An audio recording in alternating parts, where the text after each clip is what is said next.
Because when you start small, you only have the capacity to make so much money because you don't have the infrastructure to allow you to grow. I often use this analogy that when you're starting a business is like a vehicle.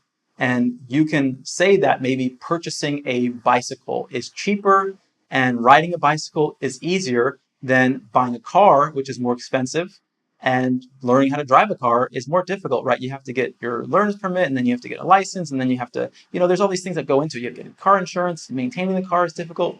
But a lot of people don't ride their bikes to work because it takes a long time. It's also very dangerous. These two things are the same with business, right? If you need to get onto the freeway, you probably want to be in the right kind of vehicle. So when you start small, it's dangerous because one, it's easy for competitors to compete with you. It's easier for other people to get into the industry. Two, it's hard to build speed, right? Like on the bicycle, it's hard to go fast because you don't have the right vehicle to really have the capacity to manage a large volume of sales.